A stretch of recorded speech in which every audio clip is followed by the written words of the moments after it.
শ্রী শ্রী ঠাকুর অনুকূল চন্দ্র মন্দির। শ্রী শ্রী ঠাকুর অনুকূল চন্দ্র বাঙালির ধর্মগুরু ছিলেন।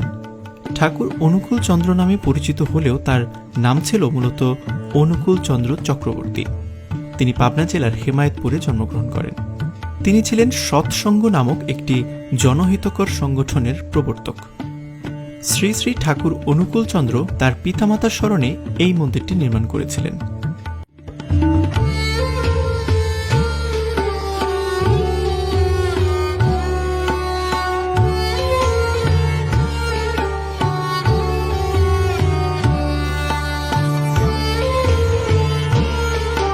বৈচিত্র্যময় স্থাপত্যশৈলী না হলেও সাদামাটা বর্গাকৃতি ভবনটির শীর্ষদেশ চারটি ত্রিভুজাকৃতির ক্রমহ্রাসমান ছাদে আচ্ছাদিত।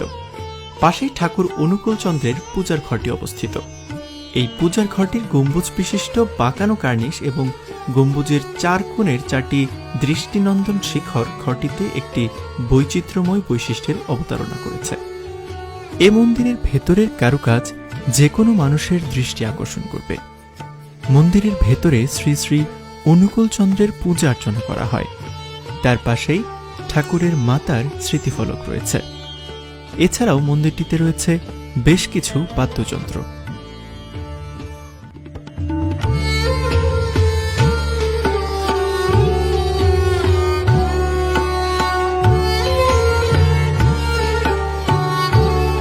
সৎসঙ্গ ফিলান্থ্রপির দেয়াল জুড়ে রয়েছে জনসাধারণের উদ্দেশ্যে ঠাকুরের বিভিন্ন বাণী। এছাড়াও সৎসঙ্গ মন্দিরে একটি বিশাল আকৃতির লাইব্রেরি রয়েছে। প্রায় সকল ধর্মের গুরুত্বপূর্ণ বই পুস্তক সংগৃহীত রয়েছে এই লাইব্রেরিতে।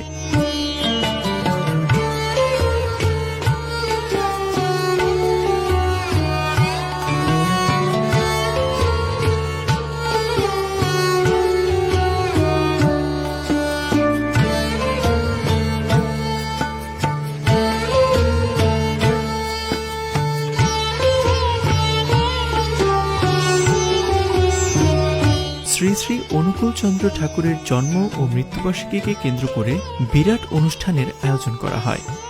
সে সময় মন্দিরে লাখ লাখ মানুষের সমাগম ঘটে। অনুষ্ঠানে আগত ভক্তদের খাবারের ব্যবস্থা করা হয় এই মন্দিরেই। একটি কড়ায় রান্না করলে প্রায় 800 থেকে 900 মানুষ খেতে পারে। খাবারের জন্য প্রয়োজনীয় চাল, শাকসবজি এখানেই চাষ করা হয়। মন্দিরের জমিতে দামি ও উৎকৃষ্ট মানের বাসমতি চাল উৎপন্ন করা হয়।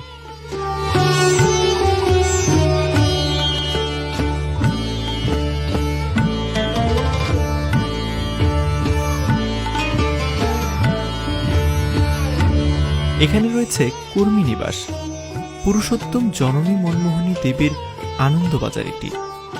এখানে আশ্রয় কর্মীদের প্রাত্যহিক কর্মসূচির তালিকা দেয়া আছে। কর্মীদের খাবারের ব্যবস্থা এখানেই করা হয়ে থাকে।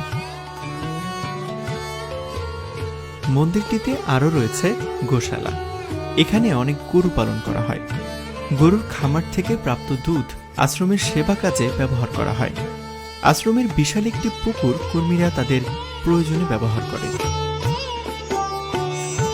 বর্তমানে আশ্রম ও মন্দিরটির চারদিকে প্রাচীর দিয়ে ঘেরা হয়েছে।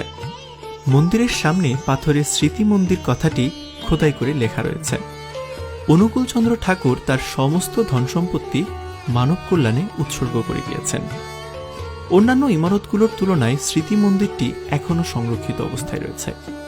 শুধুমাত্র সনাতন ধর্মাবলম্বীরাই নয়, মুসলিম, খ্রিস্টান, বৌদ্ধ সহ দেশ বিদেশের বিভিন্ন জাত ও ধর্মের অনুসারীরা এখানে আসেন। তিনি 46টি পুস্তক রচনা করেছিলেন। পুণ্যপুথি, শাশ্বতী, সত্যানুসরণ, চলার সাথী ইত্যাদি তার রচিত পুস্তকসমূহ। 1969 সালের 17 জানুয়ারি 81 বছর বয়সে ঠাকুর অনুকূল চন্দ্র ভারতের দেওঘরে তারই প্রতিষ্ঠিত আশ্রমে দেহত্যাগ করেন। শ্রী শ্রী ঠাকুর অনুকূল চন্দ্রের মন্দির আশ্রমটির মেরামত এবং রক্ষণাবেক্ষণ করা হলে জনপ্রিয় এই স্থাপত্য নিদর্শনটি টুরিস্ট স্পটে পরিণত হবে।